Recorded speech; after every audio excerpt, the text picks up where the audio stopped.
Yvan Trojanski, je me présente, je suis kinésithérapeute et le président de l'Union régionale des professionnels de santé, masseur kinésithérapeute d'Île-de-France. Nous avons co-organisé avec l'association Corpalif, représentée par Béatrice Frécon, ici présent, et aussi avec Arnaud Serioli, le directeur de l'IFMK du CERF, ce webinaire ce soir pour vous présenter un peu le rôle des kinésithérapeutes dans ces parcours de soins qui, notamment à domicile, vont évoluer et deviennent une priorité avec, comme vous savez, l'actualité de la loi Leonetti ou d'autres lois sur la fin de vie et une volonté évidemment de beaucoup de personnes de rester le plus longtemps chez soi avec les difficultés que ça pose, aussi bien pour les soignants libéraux que nous sommes, nous kinésithérapeutes, mais aussi les médecins et les infirmiers, et évidemment toutes les structures qui, soit à domicile, soit, je dirais, prennent le relais, que ce soit l'hospitalisation à domicile, les réseaux, le contact avec les aidants, le contact avec les établissements. Aujourd'hui, il y a dans tous les départements des parcours qui se mettent en place.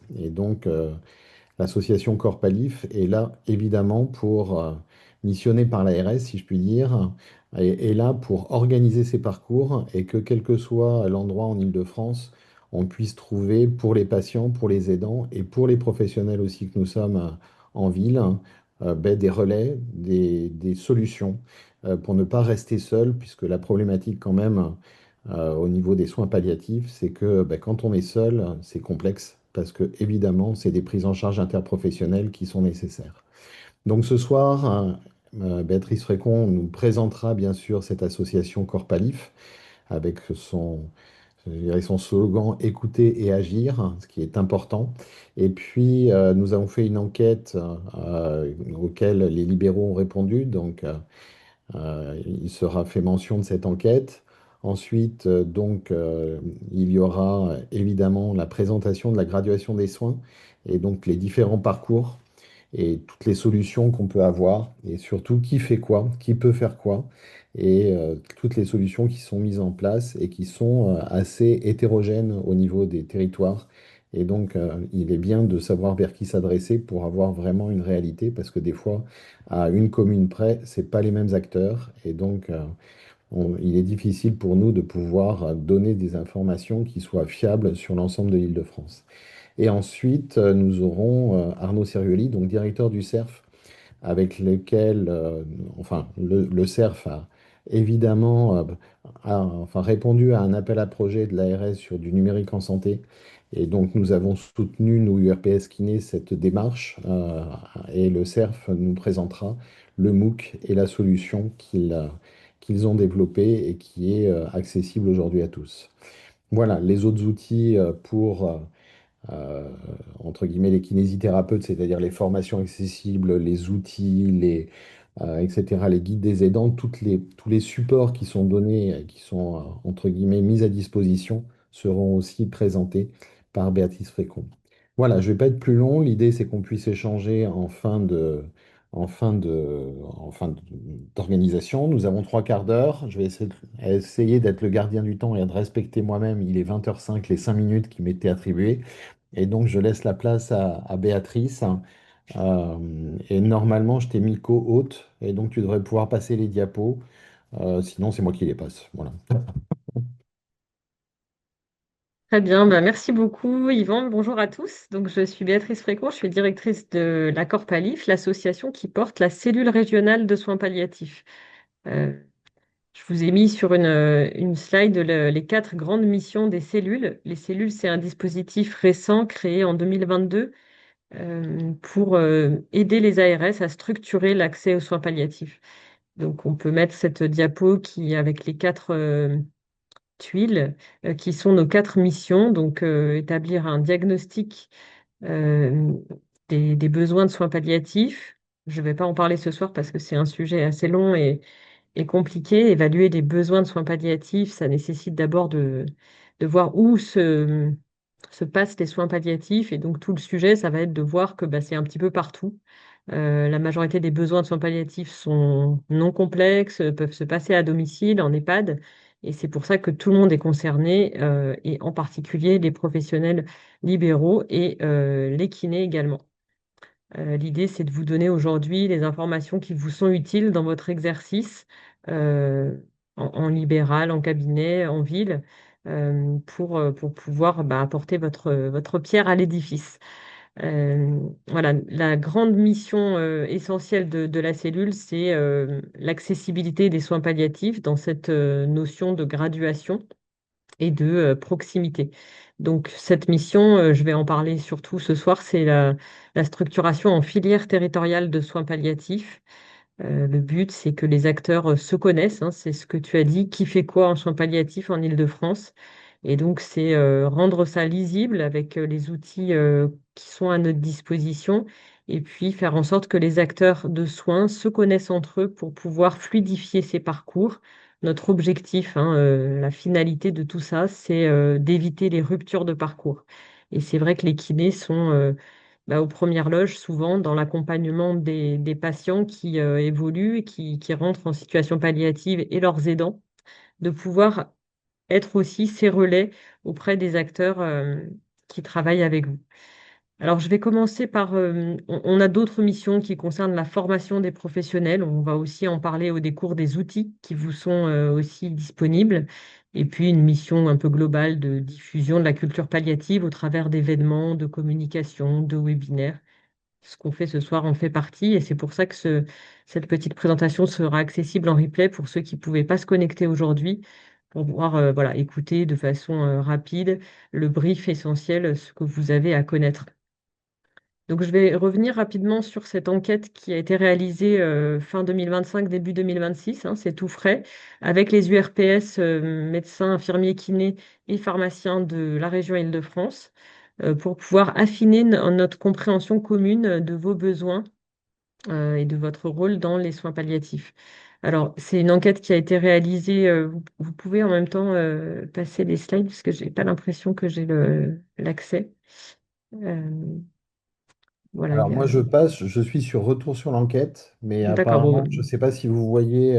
Non, on est toujours bloqué sur le logo. Alors, si on est bloqué sur le logo, je vais recommencer le partage. Hop.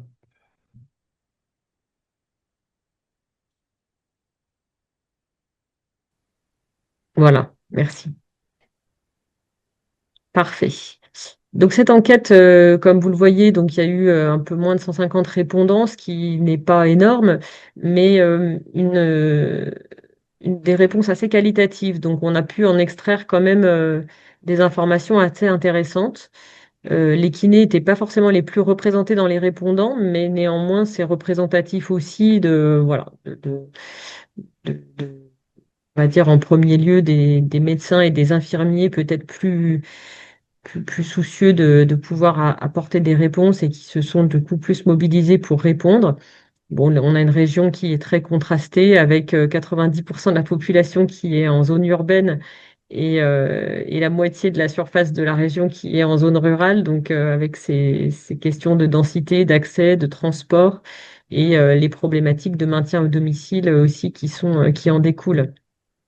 Ce qui ressort, peut-être la grande leçon, hein, c'est que tout le monde se sent quand même concerné. Donc les soins palliatifs, ça fait partie du quotidien des libéraux, qu'ils soient infirmiers, médecins ou kinés ou pharmaciens d'officine, c'est le quotidien. Et c'est tout à fait logique, évidemment, avec cette acception large des soins palliatifs dans l'idée de pouvoir repérer, anticiper l'évolution des situations et puis essayer de favoriser au maximum le maintien au domicile lorsque c'est possible, puisque c'est quand même le souhait de la majorité des gens, ça a été rappelé.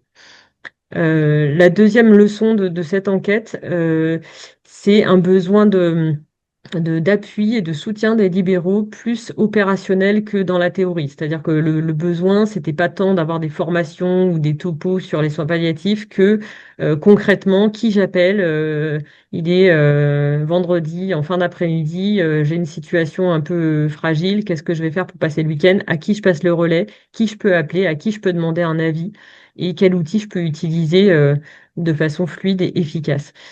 Et puis enfin, la dernière leçon, c'était en lien avec ce besoin de soutien opérationnel, la notion de connaissance des dispositifs.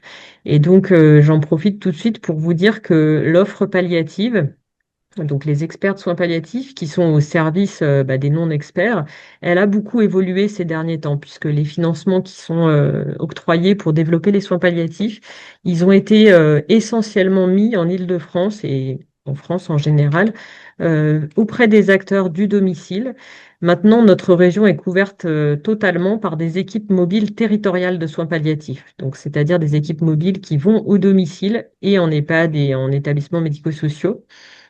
Tout notre territoire est maintenant couvert par ces équipes, donc pluridisciplinaires, qui ont le rôle de faire des évaluations, de l'orientation auprès des acteurs de premier recours. Ça, c'est vraiment important de se tenir au courant de ces nouveaux acteurs. Il y a également des hôpitaux de jour de soins palliatifs qui se mettent en place petit à petit dans les territoires. Et donc, c'est important que vous connaissiez l'évolution de cette offre pour pouvoir vous en servir et orienter aussi en tant que de besoin les patients et les aidants. Alors, je vais vous parler maintenant de l'organisation des soins palliatifs en Île-de-France.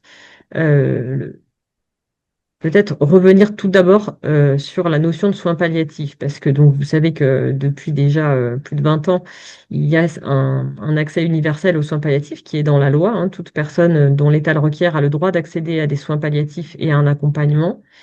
Mais souvent, cet accompagnement, il n'est pas forcément déclenché de manière adéquate parce que le mot de soins palliatifs, cette expression, il y a une représentation derrière, en général, et chez les soignants également, qui est associée à la toute fin de vie. Donc, tant qu'on n'est pas à l'agonie aux dernières heures, en fait, on n'est pas encore en soins palliatifs et donc on ne va pas nécessairement anticiper autant qu'on pourrait parce qu'on n'a pas réalisé en fait qu'on était déjà dans la phase palliative. Donc ça, c'est très important aussi, nous, dans nos explications, tout un chacun qu'on peut avoir avec les patients, de bien se faire le relais que, sans forcément utiliser le terme, mais en tout cas, on est déjà dans une anticipation d'une prise en charge qui se veut donc palliative, c'est-à-dire totale. On va prendre à la fois en compte les besoins physiques de la personne et aussi psychologiques, sociaux, psychosociaux et même spirituels. Donc, c'est cette démarche holistique. Et puis, la deuxième caractéristique des soins palliatifs, bien sûr, c'est la proportionnalité, hein. On va s'attacher à la qualité de vie. Plus que à s'acharner sur tel ou tel aspect.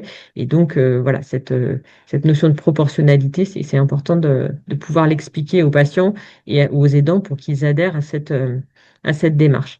Donc ça, c'est important aussi pour vous de pouvoir être à l'aise avec ça. Donc, on a tout un corpus de lois, je passe rapidement hein, sur les soins palliatifs, hein, mais donc avec le droit à l'information, le droit au refus de traitement, l'interdiction de l'obstination déraisonnable. Alors bon, l'obstination déraisonnable, il n'y a pas vraiment de définition de cette expression, mais justement, c'est des questions qui nécessitent un minimum de collégialité pour en discuter entre professionnels quand on perçoit que là, il y a quelque chose qui nous paraît pas forcément adapté et peut-être pas raisonnable, c'est de pouvoir aussi alerter. Et donc ça, vous pouvez tout à fait être confronté à ces questions et à ces questionnements et vous avez besoin de pouvoir passer le relais ou en tout cas en discuter avec notamment ces fameuses équipes mobiles. Voilà. Euh, il vous a pas échappé que on a une loi soins palliatifs toute nouvelle qui vient d'être promulguée et publiée.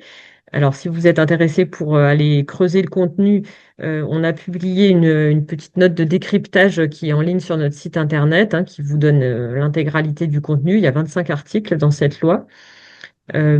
C'est pas une loi de révolution, on va dire, de l'offre et de tout ce que je viens de vous dire qui préexistait déjà depuis un certain temps, mais c'est une loi qui vient conforter un certain nombre de grands principes qui étaient déjà dans la stratégie décennale de soins palliatifs. Et voilà, je vous ai remis dans les grandes lignes le contenu de cette loi. La définition des soins palliatifs est un petit peu détaillée par rapport à la définition qui existait, mais on garde toujours ces principes d'une prise en charge globale, holistique, pluridisciplinaire, dans tous les lieux de vie et de soins. Voilà.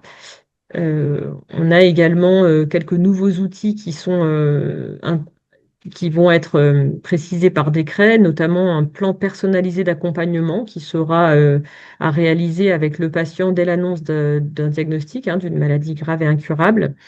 Et puis la création d'une nouvelle offre qui sont les maisons d'accompagnement et de soins palliatifs. Alors cette offre, elle va se mettre en place progressivement, mais elle répond justement à ces situations palliatives chroniques longues et lourdes qui nécessitent pas forcément d'aller en unité de soins palliatifs, mais qui sont nécessaires pour des patients qui peuvent plus rester à domicile. En Île-de-France, il y aura sans doute cette offre qui se développera, mais c'est encore balbutiant. Un point important de cette loi, c'est vraiment le message qu'il faut peut-être retenir, c'est que tout le monde est concerné. Donc, comme je vous le disais, la majorité des besoins de soins palliatifs, même si c'est compliqué à quantifier du fait voilà, de ces besoins un peu sur mesure des patients, euh, tous les professionnels de santé doivent être un minimum formés. Donc, ce qu'on fait ce soir, ça contribue à cette volonté de vraiment d'intégrer tous les professionnels de santé. Et d'ailleurs, la loi prévoit que tous les professionnels de santé doivent être formés dans la formation initiale et dans la formation continue sur les soins palliatifs. Maintenant, on va voir tout à l'heure dans les outils. Tout le monde n'a pas besoin de faire un master de médecine palliative, bien évidemment. En fonction de ce qu'on fait dans le système de soins, on a besoin voilà, de repérer, d'alerter, de savoir qui fait quoi, mais pas nécessairement d'aller plus loin. Voilà, ça, ce sera peut-être pour l'essentiel à retenir sur cette nouvelle loi. Là, maintenant, je vais vous parler de l'organisation des soins palliatifs en Île-de-France. Donc, toujours dans cette idée de gradation des soins, il y a une définition qui est dans une instruction de 2023 de la filière territoriale. Alors, un territoire, c'est le département ou le territoire de coordination. Donc, il y a 22 territoires en Île-de-France, mais cette organisation, elle est surtout faite à l'échelle des départements. Et donc, on a une liste, une checklist de ce que doit proposer chaque filière pour les habitants de son territoire. Et donc, vous voyez, ce petit tableau qui suit résume exactement ce qu'on doit trouver dans un territoire pour que chaque patient ait ce qui lui correspond, parce que le patient, il a des besoins différents selon s'il a des aidants, un domicile ou pas. Ils sont... et puis, en plus, sa situation, elle va évoluer au cours de sa pathologie jusqu'à l'accompagnement de la toute fin de vie. Et donc, on a besoin d'avoir dans les établissements de santé comme au domicile des intervenants à chaque niveau de complexité. Donc, ce tableau euh, bleu et beige, là, donc c'est la slide juste après, il résume bien ce qu'on doit trouver dans cette notion de gradation. Donc, le niveau 1, c'est le situation non complexe. Eh bien, au domicile, c'est vous, les intervenants du premier recours, qui êtes aux premières loges. Et vous pouvez déjà faire un accompagnement palliatif non complexe avec si besoin l'appui des équipes que vous pouvez appeler. On va voir après toutes ces équipes. Et voilà. En établissement, c'est dans les lits d'hospitalisation, en MCO, SMR, en USLD, que les patients peuvent aussi être accompagnés par les soignants qui sont dans ces services. En niveau 2, eh ben, on va retrouver justement l'appui des équipes expertes plus rapprochées. Et en niveau 3, pour le domicile, c'est l'HAD qui est l'opérateur de la complexité. Parce que l'HAD, c'est l'hôpital à domicile, vous connaissez bien ça. Donc, c'est l'astreinte 24 heures sur 24 avec la possibilité d'intervenir.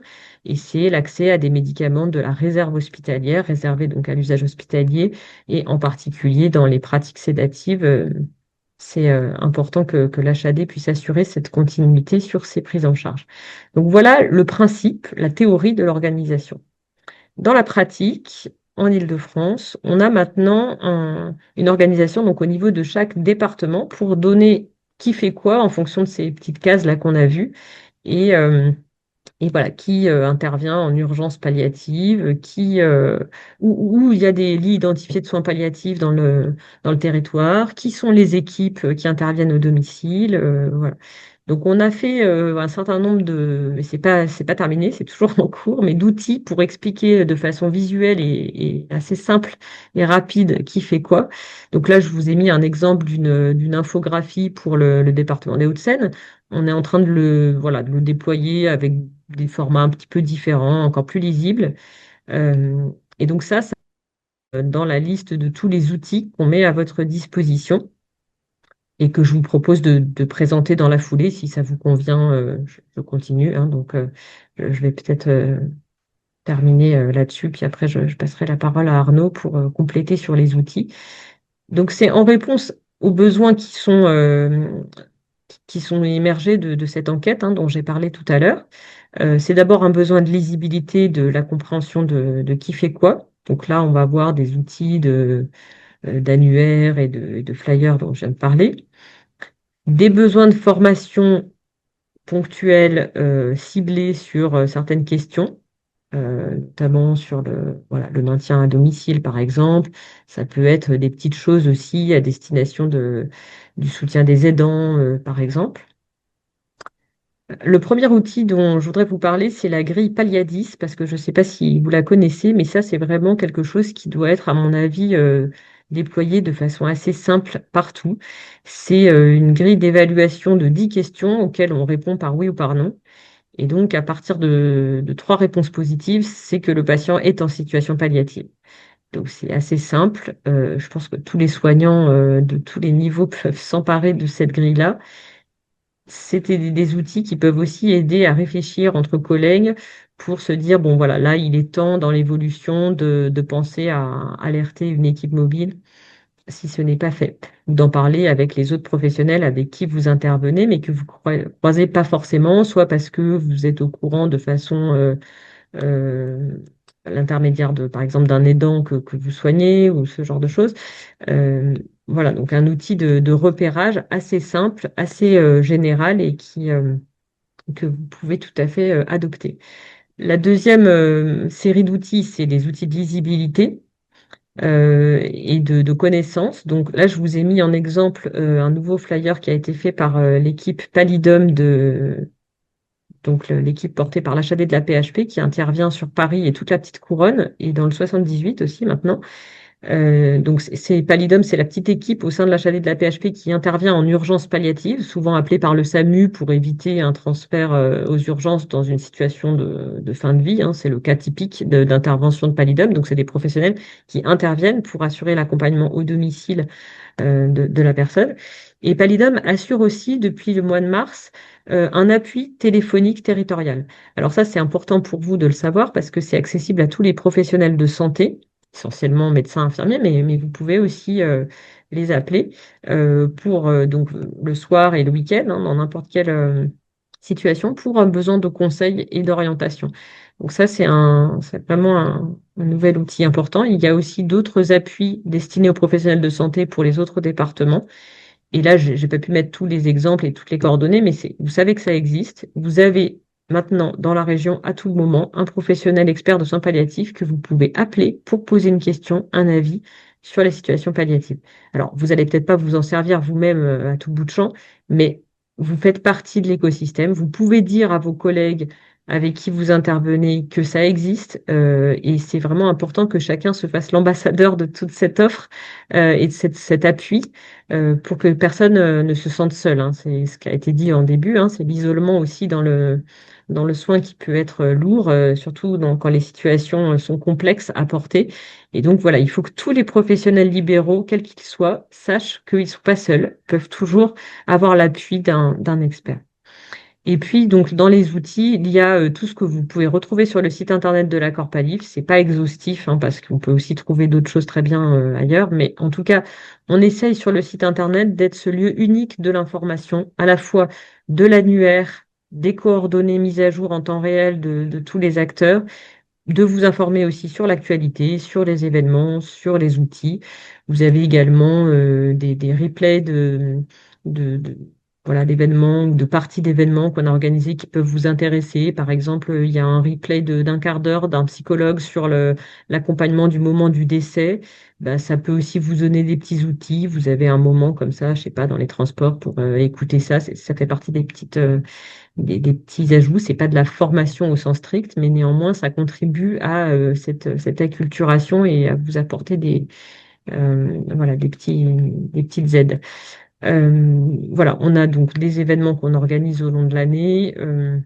Vous en entendrez parler si vous vous abonnez à notre newsletter. C'est une fois par mois, c'est pas trop encombrant et c'est vraiment l'essentiel des soins palliatifs.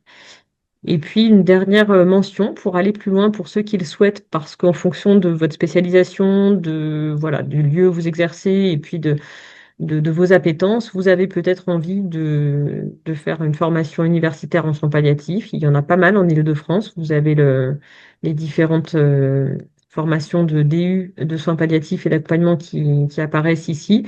Et on est bien sûr à votre disposition pour vous aider à vous orienter, si vous le souhaitez, sur ces questions. Voilà, je vais m'arrêter là et je répondrai avec plaisir à vos questions. Ben, merci beaucoup, Béatrice. Et donc, je vais passer maintenant la parole à Arnaud Serioli. Arnaud, normalement, si tu Ouais. peux partager ton écran, si tu as besoin de partager Alors, quelque chose. effectivement, pour l'instant, le partage d'écran est désactivé, Yvan. D'accord. Alors, je pensais Je te l'avoir mis laisse en la main le place. contrôle. Mais, hop, le partage. Voilà, je vais permettre à tout le monde de partager. Et puis voilà, quoi. Hop.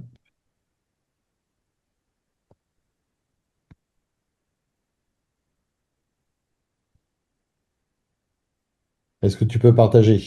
A priori, ça a l'air d'être possible.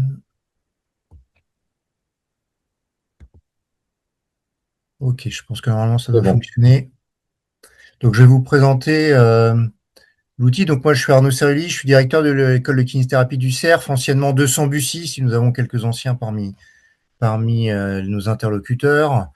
Et donc, nous avons créé un parcours numérique en santé autour des soins palliatifs qui s'est fait Tu peux grâce peut-être à le un... mettre en plein écran si tu veux sur. Alors, en plein Enfin, si écran, c'est plus simple, parce que c'est vrai qu'on voit les diapos sur le côté et on ne te voit pas en plein écran, mais je sais pas trop comment on le fait celui-là. bon, bah, alors c'est bon, continue Ah, comme là, ça. c'est bon là ou pas? Non, parce que là, je l'ai pas. Là, je le vois pas.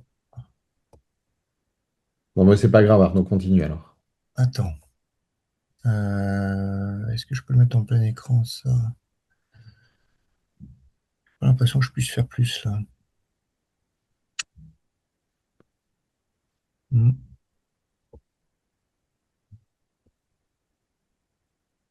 Attends, je regarde si là, comme ça, c'est mieux peut-être. Très bien, Ouais. parfait. Donc, le parcours en question a été donc financé au départ par l'ARS, c'était un appel d'offres qui a été fait. Le CERF a déjà mis en place un certain nombre de parcours, toujours avec ces financements de l'ARS et un parcours que connaît bien l'URPS en particulier, qui s'appelle le parcours Kinégo, qui à l'origine était un parcours qui était dédié aux maîtres de stage libéraux notamment. Et donc nous avons, grâce à David Chérubin au sein de l'école, développé ce parcours qui s'est fait en fait entre 2023 et 2025 avec finalement de nombreuses participations d'acteurs pour aller sur un produit qui soit le plus possible spécifique, expert. Et donc finalement, on a réussi à monter un dispositif qui est assez interactif puisque vous avez un grand nombre de modules de formation, hein, 13 de mémoire, oui c'est ça, euh, avec en fait finalement de nombreuses vidéos de simulation en santé, de nombreuses vidéos explicatives, et ce dispositif va couvrir les fondamentaux des soins palliatifs, le cadre législatif, les droits des patients, et puis pour ce qui nous intéresse dans notre pratique au quotidien de kinésithérapeute, tous les aspects pratiques, enfin de nombreux aspects pratiques en lien avec la prise en charge et ce que Mme Frécon a évoqué, la notion de coordination interprofessionnelle et d'interdisciplinarité. Sans oublier au final les aidants, hein, les 11 millions d'aidants en France, qui sont aussi évoqués comment je dirais, mis en avant dans le parcours. Donc finalement, au niveau des partenaires, on a l'ARS, bien entendu, la Corpalif, bien entendu, l'URPS, et puis un certain nombre de structures beaucoup plus spécialisées dans la prise en charge des soins palliatifs. Et donc finalement, dans l'élaboration de cet outil, ça a été quelque chose qui a été complètement en interaction permanente, hein. On a fait évoluer en fait le parcours. On a finalement incrémenté systématiquement en fonction des retours qu'on a pu avoir. Et c'est ce qui a permis d'aboutir à cet outil assez complet, je crois, qui permet finalement, comme on le fait beaucoup maintenant, à ceux qui sont intéressés de bénéficier d'un parcours depuis chez eux, quoi. Ça évite d'avoir à se déplacer, ça évite les regroupements qui sont parfois difficiles, Et au final, cet outil doit pouvoir bénéficier au plus grand nombre, que ce soit des professionnels en exercice, comme c'est votre cas probablement, chers collègues, qui participaient à cette soirée, et puis aussi aux étudiants. Au niveau du déploiement actuellement, on a un certain nombre de structures qui ont demandé en fait à en bénéficier, et un certain nombre d'IFSI, d'IFMK, qui ont aussi demandé à pouvoir bénéficier de cet outil, notamment pour la formation initiale. Donc c'est plutôt une très bonne chose, et c'est vrai que c'est quand même dans l'air du temps, l'utilisation de ces outils numériques, et encore plus quand ils ont cette interactivité au niveau du parcours. Donc là, vous voyez une image, par exemple, avec une discussion possible avec une patiente, hein, ou avec d'autres professionnels de santé en exercice, et qui permettent finalement de cheminer, hein, dans les différents parcours. Donc ce dispositif a été validé, a été déployé, il continue à être déployé, hein. Et surtout, ce qui est intéressant dans ces parcours numériques, c'est qu'au final, on peut les mettre à jour régulièrement. Et donc, ça continuera, hein, au fur et à mesure de ce qui pourrait être apporté dans le dispositif. On continuera à l'implémenter, à le modifier en fonction des retours qu'on peut avoir. Donc, il y a un questionnaire d'évaluation de connaissances, mais qui n'est pas un questionnaire sanctionnant. C'est un questionnaire qui a pour objectif de se situer et aussi d'apprécier finalement le dispositif, euh, je dirais, au final. Donc, dans les points clés, au-delà de l'aspect financier et du financement de ce dispositif, on a essayé de mettre en place un outil le plus précisément adapté en fait aux besoins actuels, toujours en collaboration, comme je le disais, avec la Corpalif en particulier. Et son développement, finalement, est quelque chose qui permet de toucher, non, alors on parle de kinésithérapeute ce soir, mais c'est aussi un outil qui permet d'avoir une interprofessionnalité pertinente, enfin on le pense en tout cas, et qui ne touche pas que les professionnels kinésithérapeutes, ça touche l'ensemble des professionnels qui sont de près ou de loin intervenants en soins palliatifs. Donc cette plateforme ECOS du CERF permet en fait de l'héberger, mais l'URPS a pris en charge aussi ce déploiement. Et donc finalement, l'outil est d'une utilisation extrêmement simple. Il n'y a pas besoin d'avoir une quelconque compétence que ce soit en informatique pour pouvoir cheminer au sein de ce parcours.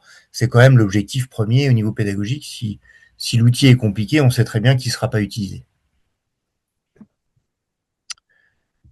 Je crois que je suis au bout. Ouais, c'est ça. Tout à fait. Parfait. Eh bien, c'était très clair. Je vais juste repartager J'ai quitté, donc tu dois pouvoir le faire, Yvan. Ouais. le diaporama absolument et pour voilà, juste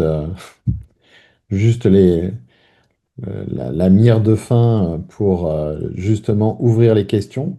Et donc, n'hésitez pas comment dirais-je, à poser vos questions, à prendre la parole. J'ai pas coupé enfin les micros sont coupés, mais vous pouvez les ouvrir.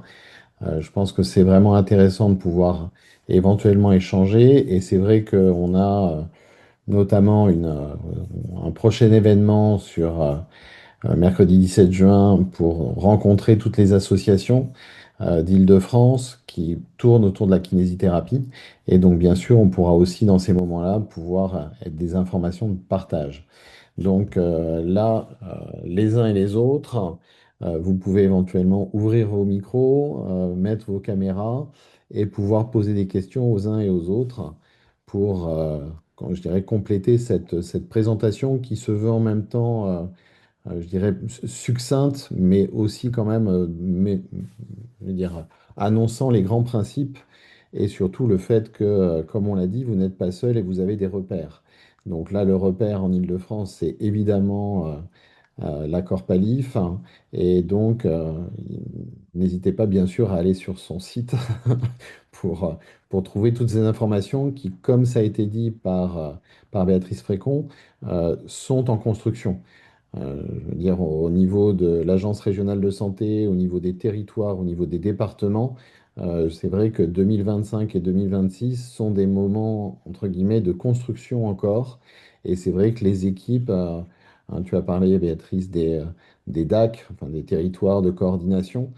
Chaque DAC est un peu différent dans son organisation, mais c'est vrai que cette importance d'avoir des repères sur le territoire, euh, voilà, est essentielle.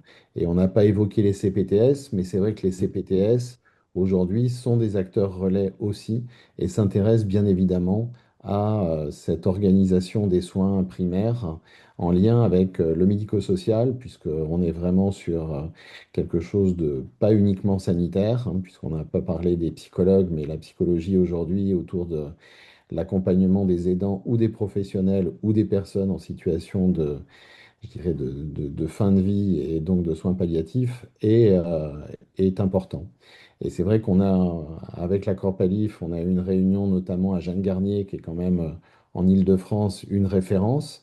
Et c'est vrai que j'ai été étonné de voir que Jeanne-Garnier avait un hôpital de jour, ce qu'on ne savait pas, où les gens peuvent venir évidemment. Et comme tu l'as dit, Béatrice, on n'est pas uniquement sur les derniers jours de vie et parfois sur des maladies neurodégénératives, on peut avoir, je dirais, des accompagnements qui sont plus longs.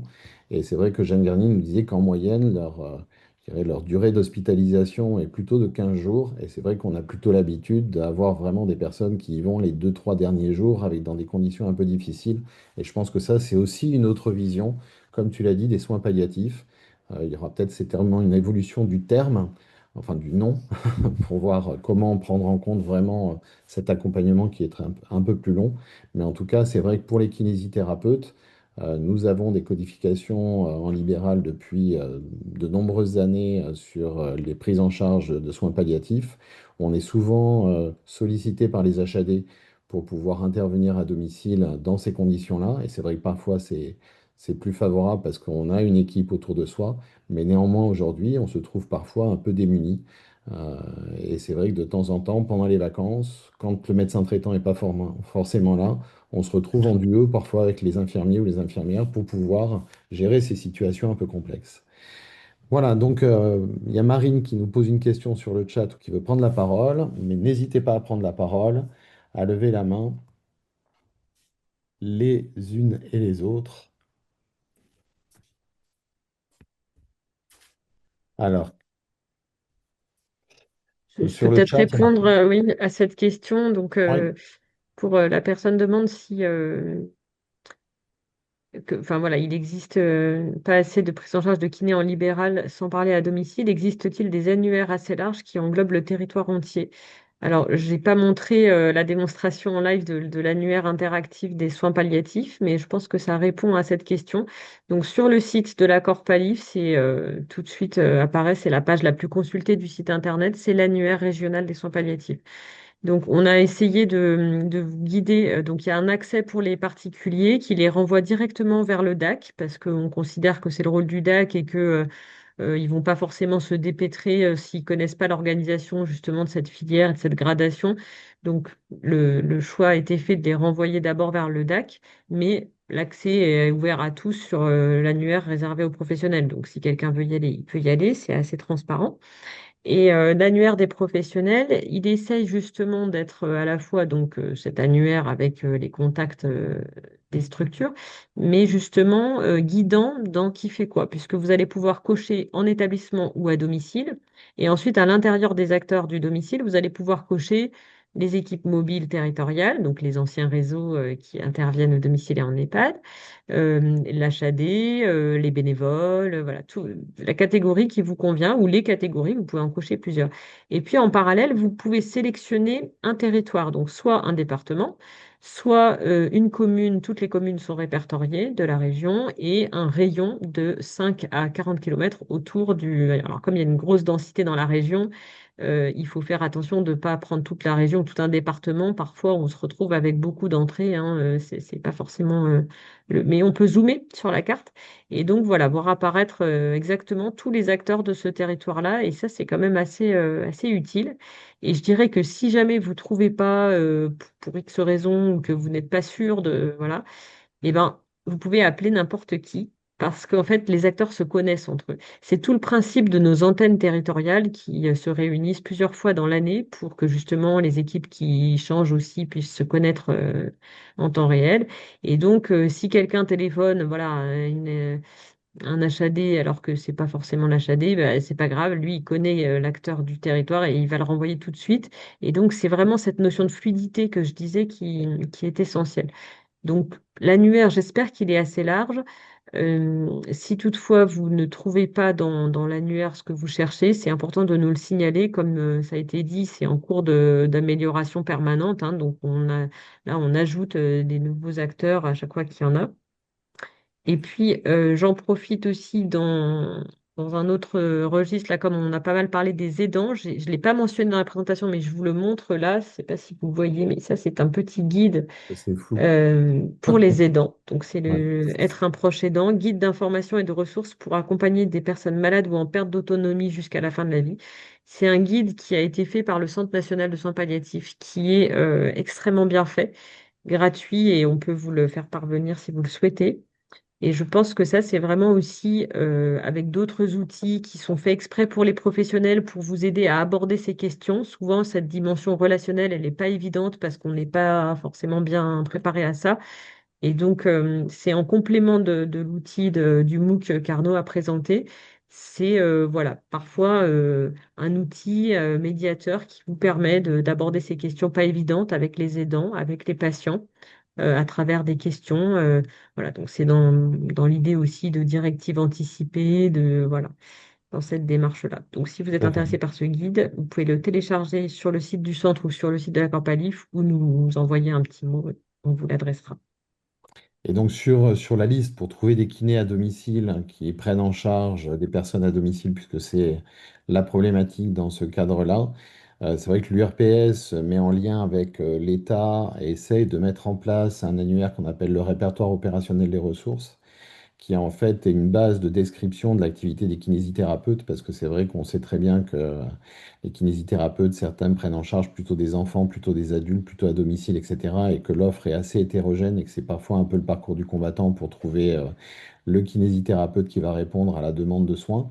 Donc concrètement, il faut savoir que cet annuaire, le répertoire opérationnel des ressources, est théoriquement, d'après la stratégie numérique en santé de l'État, la base de tous les autres annuaires. C'est-à-dire que Doctolib pourrait en fait, se plugger, enfin, je sais pas comment on dit, prendre les informations qui sont sur le ROR. Pour les DAC, hein, c'est une autre application.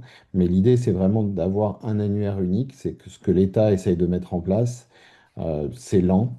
Les ordres essayent de le mettre en place. Les CPTS mettent aussi des annuaires. Et c'est vrai que si vous êtes sur un territoire, essayez déjà de vous rapprocher des CPTS localement, parce que c'est aussi leur but de faire des soirées sur ces thématiques. Et donc de ce fait-là, faire rencontrer les acteurs locaux. Voilà, donc c'est encore un peu le parcours du combattant. Mais néanmoins, il y a quand même quelques acteurs. C'est vrai que le DAC est un acteur important, mais il est quand même sur un territoire assez large, puisque 22 DAC sur toute la région, voilà, le maillage est large. Aujourd'hui, ce qui commence à être un peu opérationnel, c'est vraiment la maille, entre guillemets, locale des CPTS, avec bien sûr les réseaux thématiques qu'est la Corpalif, pour vraiment centraliser toutes ces informations. Est-ce que vous avez d'autres questions?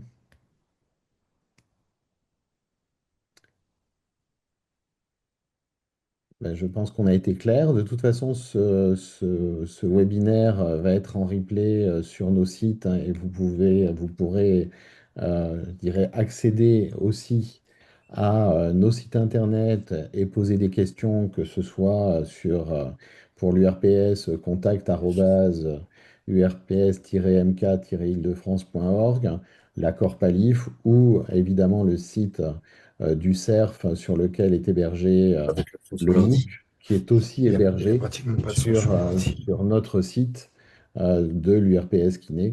Voilà, donc n'hésitez pas, bien évidemment, à nous contacter, et nous répondrons bien évidemment à vos questions.